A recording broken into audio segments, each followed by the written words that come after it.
अभी तक अपन ने क्या देखा कि जो रियल वैल्यूड फंक्शन है, रियल वैल्यूड फंक्शन, उनका डोमेन अपन कैसे निकालते हैं, और जो मेन क्राइटेरिया अपन यूज़ करते थे डोमेन निकालने का वो क्या होता था कि भाई फंक्शन जो है डिफाइंड होना चाहिए, अनडिफाइंड वैल्यूज नहीं आनी चाहिए, क्योंकि ये एक रियल वैल्यूड फंक्शन है। ठीक है, तो अब ऐसा करते हैं, कुछ फंक्शंस के अपन रेंज कैसे निकालते हैं उसको देखते हैं। अच्छा, कई केसेस में क्या है, फंक्शन को यदि हम फंक्शन का ग्राफ यदि हम विजुलाइज कर सकें, हर केस में तो ग्राफ विजुलाइज करना ईजी नहीं होता है, पर कई केसेस में हम ग्राफ को विजुलाइज कर सकते हैं। तो ग्राफ को विजुलाइज करने से है ना हमारा काम थोड़ा सिंपल हो जाता है। ठीक है, तो जहां तक हो सके फंक्शंस को विजुलाइज करना भी हमको आना चाहिए। तो है ना, यहाँ पे ग्राफ भी बना रखा है, कोऑर्डिनेट एक्सिस एक्स वाई। तो शुरू करते हैं पॉलिनोमियल फंक्शन।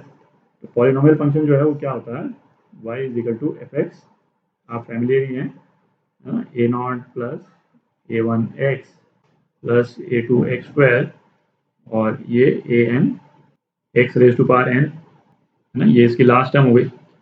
तो ये जो फंक्शन है वो क्या है, पॉलिनोमियल ऑफ डिग्री, इसकी डिग्री क्या है, एन। जो एक्स का जो हाईएस्ट पावर है वो इस फंक्शन की डिग्री कहलाता है। ठीक है, और ये भी ऑब्वियस है कि पॉलिनोमियल ऑफ डिग्री एन में ए एन जो है वो जीरो नहीं हो सकता है, क्योंकि यदि यही जीरो हो गया तो ये वाली टर्म तो कैंसिल आउट ही, मतलब ये वाली टर्म तो डिलीट ही हो गई एक तरह से। ठीक है, तो ए एन जीरो नहीं है, तो ये वाला पॉलिनोमियल डिग्री एन का पॉलिनोमियल है। ठीक, तो पॉलिनोमियल फंक्शन में ही जो अलग अलग वैरायटी जो आती है ना, उसको देखते हैं। तो पहला क्या हो गया, constant valued function. Constant valued function क्या हुआ, y is equal to a naught, बाकी सारी टर्म जीरो है, इस पॉलिनोमियल की डिग्री क्या है, जीरो हो गई बेसिकली। ठीक, और इसको यदि हम ड्रॉ करें ग्राफ के रूप में तो कुछ इस टाइप से आ जाएगा, दिख रहा है, ये जो है ये क्या है, ए नॉट, है ना, y is equal to a naught. तो दिख ही रहा है कि इस वाले फंक्शन की जो डोमेन है वो क्या हो जाएगी, x की कोई भी वैल्यू हो सकती है, माइनस इन्फिनिटी से इन्फिनिटी, और माइनस इन्फिनिटी और इन्फिनिटी जो है वो हम स्क्वायर ब्रैकेट में नहीं लेते हैं, क्योंकि ये अनबाउंडेड टर्म्स हैं। ठीक है, y की value is equal to infinity नहीं हो सकती है, x की वैल्यू इन्फिनिटी के बराबर नहीं हो सकती है, टेंड ही कर सकती है। जब भी हम बोलते हैं इन्फिनिटी के लिए, तो कोई भी जो वेरिएबल है वो टेंड ही करता है इन्फिनिटी या माइनस इन्फिनिटी को, उसके बराबर हम कभी नहीं लिखते। अच्छा, और इस फंक्शन की रेंज जो है वो क्या हो जाएगी, एक ही एलिमेंट है पूरे रेंज में, क्या, ए हो। ठीक है, बी क्या हो गया, straight line. Straight line basically polynomial of degree क्या है, एन जो है वो वन है, तो y जो है वो A naught plus A one X. ठीक, इसी को हम चाहे तो स्ट्रेट लाइन अपन पढ़ चुके हैं, y is equal to M X plus C, है ना, इस तरह से भी हम लिखते हैं।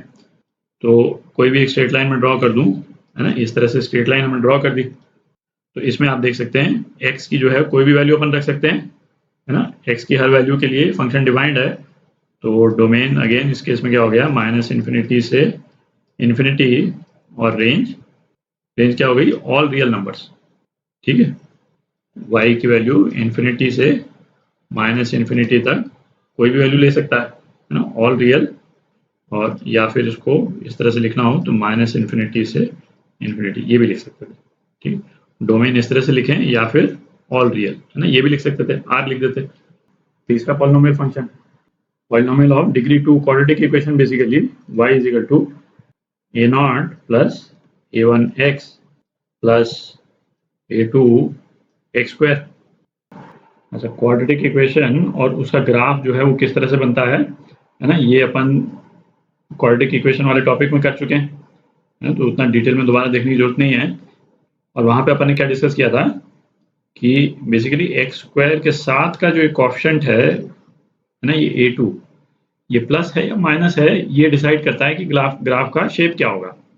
ठीक है, ये तो अपन देख चुके हैं, शेप का मतलब कि ग्राफ जो है ऊपर की तरफ खुलेगा या नीचे की तरफ खुलेगा, है ना। एक एग्जांपल ले लेते हैं, आप रिकॉल कर लेंगे, है ना, y is equal to suppose एक, है ना, x square minus 4x plus 9, है ना, इस वाले फंक्शन की डोमेन और रेंज निकालते हैं। अच्छा, डोमेन तो क्लियर ही है, एक्स की वैल्यू पे कोई रिस्ट्रिक्शन नहीं है, तो डोमेन तो हम लिख सकते हैं सीधा, है ना, ऑल रियल। ठीक है। अच्छा, अब इसका ग्राफ बनाते हैं, तो y जो है वो क्या हो जाएगा, इसको अपन लिख सकते हैं x minus two whole square plus 5। ठीक है, तो x इज इक्वल टू 2 पे ये x इज इक्वल टू 2 बना दिया अपन ने, इसकी वैल्यू क्या है 5, ग्राफ की वैल्यू 5 है। ठीक। अच्छा, और ये ग्राफ जो है वो ऊपर की तरफ खुलेगा, ऊपर की तरफ खुलेगा मतलब इस तरह से। और ऊपर की तरफ क्यों खुलेगा, क्योंकि एक्स स्क्वायर की टर्म जो है वो सबसे बड़ी टर्म होती चली जाएगी। जैसे जैसे x की वैल्यू बढ़ेगी या जैसे जैसे x की वैल्यू घटेगी, एक्स स्क्वायर वाली टर्म जो है वो डोमिनेंट होती चली जाएगी। ठीक है, तो x जो है वो इन्फिनिटी की तरफ टेंड करेगा, तब भी y जो है वो इन्फिनिटी की तरफ टेंड कर जाएगा। ठीक है, और x जो है वो माइनस इन्फिनिटी की तरफ टेंड करेगा, तब भी y जो है वो इन्फिनिटी की तरफ टेंड कर जाएगा। क्यों? क्योंकि ये कोएफिशिएंट जो है यहाँ पे पॉजिटिव है, बेसिकली कोएफिशिएंट पॉजिटिव है। तो ये ग्राफ ऊपर की तरफ खुल रहा है, तो जो y की जो मिनिमम वैल्यू है, मिनिमम वैल्यू क्या हो गई, 5 हो गई। ठीक है, तो इस वाले फंक्शन का जो रेंज है वो रेंज क्या हो जाएगी, स्क्वायर ब्रैकेट 5 से इन्फिनिटी। ठीक है, 5 इंक्लूडेड है। और इसी तरह से जैसे इसी में यदि मैं इसको माइनस से मल्टीप्लाई कर दूं, बेसिकली ग्राफ को यदि मैं उल्टा कर दूं, है ना, minus x square plus 4x minus 9। ठीक है, तो इसको हम क्या लिख सकते हैं, minus of x minus 2 whole square minus 5, ये हो जाएगा। ठीक है, तो दिख रहा है कि x इज इक्वल टू 2 पे y की वैल्यू क्या है, माइनस 5 हो गई। ठीक है, और चूंकि ये नेगेटिव नंबर है, तो अब जब x प्लस इन्फिनिटी या माइनस इन्फिनिटी को टेंड करेगा, तो y जो है वो माइनस इन्फिनिटी को टेंड कर जाएगा दोनों केस में। तो ये वाला ग्राफ अपन डिस्कस कर चुके हैं क्वाड्रेटिक इक्वेशन वाले टॉपिक में। ये वाला ग्राफ जो है वो नीचे की तरफ खुलता है ना, ये बेसिकली इस तरह से खुलता है। तो इस वाले केस में रेंज जो है वो क्या हो जाएगी फंक्शन की, माइनस इन्फिनिटी से माइनस 5 स्क्वायर ब्रैकेट। ठीक है, अब क्यूबिक इक्वेशन देखते हैं। अब क्यूबिक इक्वेशन, तो क्यूबिक इक्वेशन में y जो है वो क्या हो गया, y जो है वो डिग्री 3 का पॉलिनोमियल हो गया, है ना, a0 plus a1x plus a2x square plus a3x cube. है ना, कोई भी एक एग्जांपल यदि हम लेना चाहें तो y is equal to x cube minus 2x, है ना, एक्स स्क्वायर वाली टर्म नहीं ले रहे हैं, प्लस 10 सपोज, इस तरह का हमारे पास में फंक्शन है। तो अब इसमें देखें, है ना, सबसे इंपॉर्टेंट टर्म कौन सी है, जो सबसे रैपिडली राइज करेगी या फॉल करेगी, वो यही वाली टर्म है, एक्स क्यूब वाली टर्म। तो एक्स क्यूब वाली टर्म जो है वो बेसिकली इस फंक्शन का शेप को डिफाइन करेगी। ठीक, और ये हमको दिख ही रहा है कि x जब इन्फिनिटी पे टेंड करेगा तो y जो है वो इन्फिनिटी पे टेंड कर जाएगा। ठीक है, और x जब माइनस इन्फिनिटी पे टेंड करेगा, तो चूंकि ये क्यूब है, ठीक है, तो y जो है वो माइनस इन्फिनिटी पे टेंड कर जाएगा। ठीक है, इसका मैं ग्राफ नहीं बना रहा हूँ, क्योंकि ग्राफ बनाने के लिए फिर है ना ये एक्स एक्सिस को किस किस पॉइंट पे कट कर रहा है वो सब कैलकुलेट करना पड़ेगा, है ना, वो उतना रेलेवेंट नहीं है अपने को, तो डोमेन और रेंज से मतलब है। ठीक है, तो डोमेन जो है वो इसकी क्या हो जाएगी, ऑल रियल, उस पर तो कोई रिस्ट्रिक्शन दिख नहीं रहा हमको, एक्स की हर वैल्यू पे ये फंक्शन डिफाइंड है। और रेंज जो है वो क्या हो जाएगी, माइनस इन्फिनिटी से इन्फिनिटी। ठीक है, एक्स की वैल्यू जब इन्फिनिटी जाएगी तो ये ग्राफ कुछ इस टाइप का जाएगा, है ना, बीच में क्या होगा वो नहीं बना रहे अपन।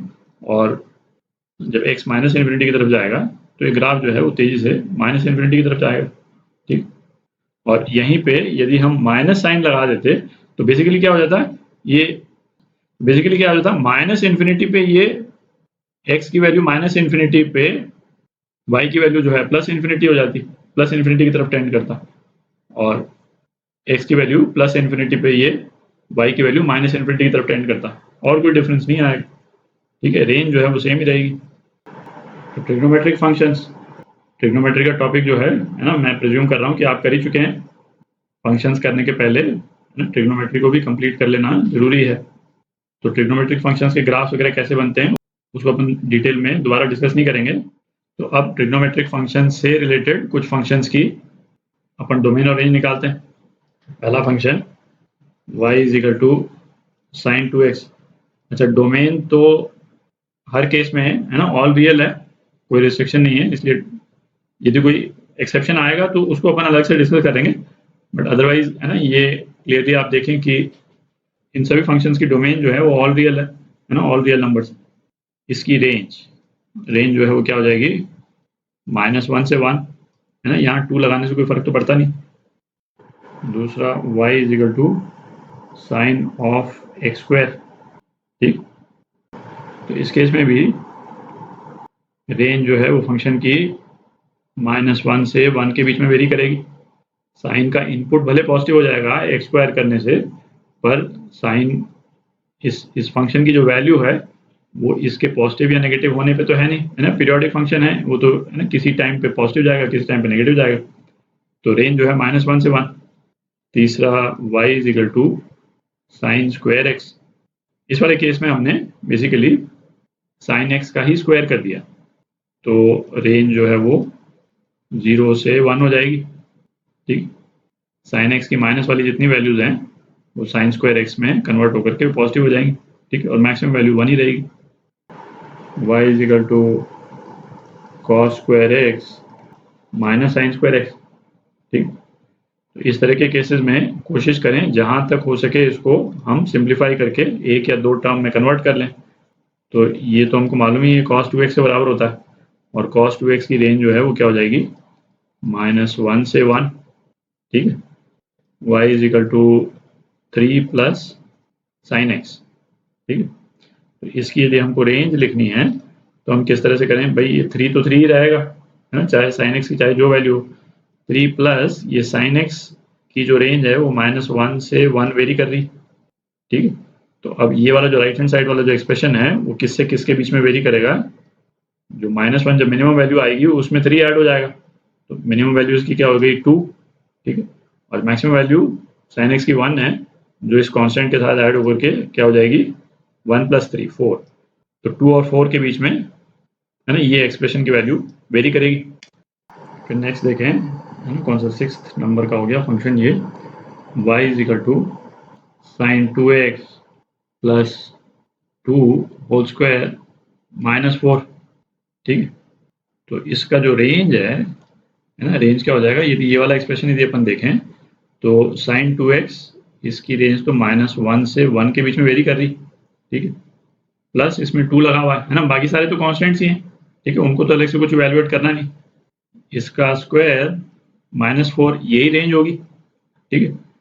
अब ये अंदर वाला जो टर्म है ब्रैकेट के उसको देखें, उसकी लोएस्ट वैल्यू जो है वो क्या आएगी, 1 आएगी, है ना, -1 + 2 1, और हाईएस्ट वैल्यू क्या आएगी 1 + 2 मतलब 3, ठीक है। इसका स्क्वायर -4, ठीक।